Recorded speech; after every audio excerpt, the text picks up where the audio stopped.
Commissioner Ranganath కు high court న్యాయవాది ముఖీం మధ్య వాగ్వివాదం చోటు చేసుకుంది.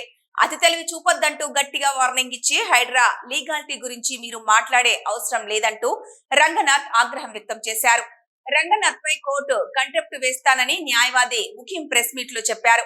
సంగారెడ్డి జిల్లా ఐలాపూర్ లో రాజగోపాల్ నగర్ అసోసియేషన్ బాధితుల ప్లాట్ల సమస్యలను వినేందుకు హైడ్రా కమిషనర్ రంగనాథ్ వచ్చారు. స్థానిక హైకోర్టు న్యాయవాది ముఖీం అక్కడకు వచ్చి హైడ్రా కమిషనర్ రంగనాథ్ తో దురుసుగా మాట్లాడుతూ మీకు తెలుగు వచ్చా అని కమిషనర్ ను ప్రశ్నించడంతో మీకు ఏదైనా ఉంటే మాకు తెలియజేయాలని, ఇష్టం వచ్చినట్లు మాట్లాడొద్దని కమిషనర్ రంగనాథ్ హెచ్చరించారు. అనంతరం మీడియాతో రంగనాథ్ మాట్లాడుతూ 2 వారాల్లో లోతుగా పరిశీలించి ఇరు వర్గాలు వారు చెప్పినది వింటామని చెప్పారు. అలాగే కోర్టు పరిధిలో ఉన్న అంశాన్ని కూడా పరిగణలోకి తీసుకుంటామన్నారు. అన్ని అంశాలను పరిగణలోకి తీసుకొని 2 నెలల్లో పరిష్కారం చూపుతామని చెప్పారు. ఇక్కడ కొంతమంది భయభ్రాంతులకు గురి చేసే ప్రయత్నం చేస్తున్నట్లుగా అర్థమవుతోందన్నారు. హైడ్రా కమిషనర్ రంగనాథ్ ఉన్న చోటికి గ్రామస్తులతో కలిసి వచ్చిన న్యాయవాది ముఖీం వాగ్వాదం చోటు చేసుకోవడంతో పోలీసులు అక్కడి నుంచి పంపించేశారు.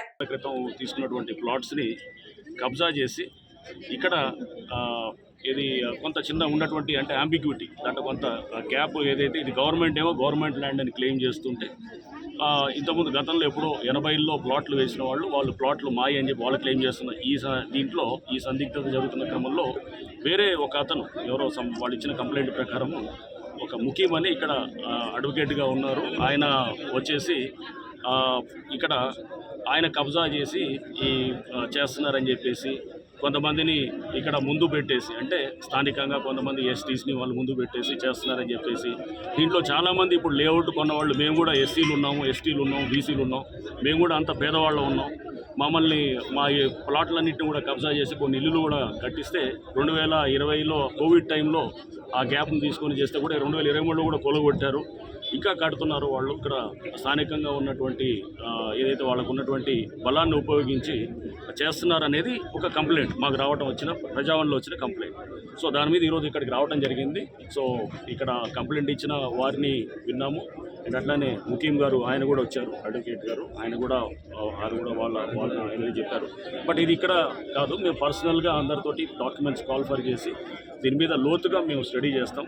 గతంలో హైకోర్టు ఇచ్చిన జడ్జిమెంట్స్ కూడా ఉన్నాయని చెప్పేసి ఇక్కడ పబ్లిక్ చెప్పడం జరిగింది. కోర్టు జడ్జిమెంట్స్ని కూడా పూర్తిగా చూసి చట్టాల పరంగా ఏమున్నది, చట్టపరంగా అండ్ కోర్టులు ఎటువంటి ఉత్తర్వులు ఇచ్చాయి ఇవన్నిటిని కూడా పరిశీలించిన తర్వాత తప్పకుండా మేము ఇక్కడ యాక్షన్ తీసుకోవడం జరుగుతుంది.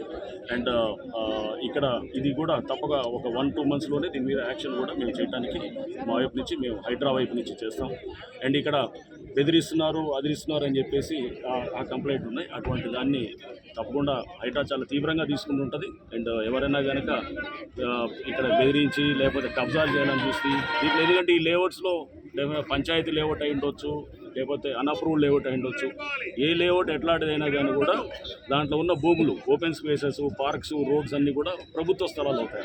అవన్నీ టీం గారు చెప్పినట్టు వారికి సంబంధించిన ఏమన్నా ఇది ఉందా అనేది అంతా కూడా మనకు వస్తుంది. ఒక 2-3 వారాల్లో దీని మీద మేము లోతుగా సమగ్రమైన చేసిన తర్వాత కోర్టు ఇచ్చినటువంటి అన్నింటినీ ఉత్తర్వులు కూడా పరిగణలో తీసుకుంటూ మేము చేస్తాం. రోడ్డు లేని గ్రామం అంటే ఐలాపూర్ ఉండే, పాస్బుక్ లేని గ్రామం అంటే ఐలాపూర్ ఉండే. అలాంటి గ్రామంలో గిరిజన పుత్రులు, హరిజనులు, మిగతా క్యాస్ట్ వాళ్ళందరూ ఈ గ్రామంలో రైతులుగా ఉన్నారు.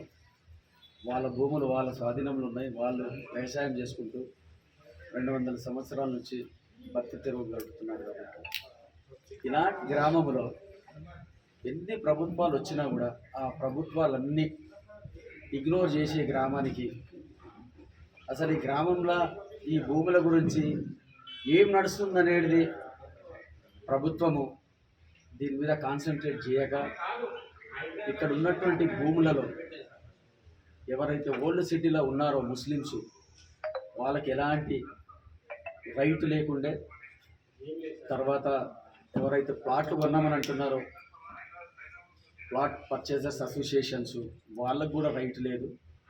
గ్రామస్తులకు లావణి పట్టాలు ఉన్నాయి, టెనెన్సీ పట్టాలు ఉన్నాయి, ఇనామ్ సర్టిఫికేట్స్ ఉన్నాయి, పొజిషన్లో ఉన్నారు అందరు. అలాంటి భూములను గ్రామస్తులను కూడా ప్రభుత్వము పట్టా చేసింది. తర్వాత ఈ కేసెస్ నడవడం వల్ల దీనికి సంబంధం లేని వాళ్ళు మాకు రైట్స్ ఉన్నాయని కేసులు వేసుకొని కొట్లాడము. మేము అనేది ఒకటే, గవర్నమెంట్ ల్యాండ్స్ ఉంటే గవర్నమెంట్ ప్రభుత్వం స్వాధీనం చేసుకోమన్నాం ఆ రోజులోనే. గ్రామస్తుల భూములు ఉంటే గ్రామస్తులకు పట్టా చేసేయండి. చాలా ఈజీ ప్రొసీజర్ ఇది. పట్టదార్ పాస్బుక్ యాక్ట్ ప్రకారంగా చాలా ఈజీ యాక్ట్. వాళ్ళు ఏ కేసు వేసినా కూడా ఐలాపూర్ గ్రామస్తులను ఎప్పుడు పార్టీ చేయలేదు, గవర్నమెంట్ ప్రభుత్వాన్ని పార్టీ చేయలేదు. ప్రభుత్వం కూడా అదే చెప్తుంది, మీరు ఫార్మర్స్ రైతులను పార్టీ చేయకుండా మాకు పార్టీ చేయకుండా మీరు దొంగ డిగ్రీలు తెచ్చుకొని దొంగ ఆర్డర్లు తెచ్చుకొని కోర్టుకు తప్పుతో వాళ్ళు పట్టించేసి ఈ ల్యాండ్ మాదంటారు. అసలు యాక్చువల్గా నిజాం ప్రభుత్వము 412 బిగాస్ వీళ్ళకు ఇచ్చింది. అప్పుడు బిగా అంటే 30 గుంటలకు ఒక బిగా అవుతుంది. 369 ఎకర్స్ వాళ్ళకు అప్పుడు గవర్నమెంట్, నిజాం గవర్నమెంట్ ఇచ్చింది. ఇస్తే ఆ లీజ్ అనేది 56 సంవత్సరాలు ఉండాలి. 56 సంవత్సరాలు లేకుండా 30 సంవత్సరాలకి అమ్ముకోవడము,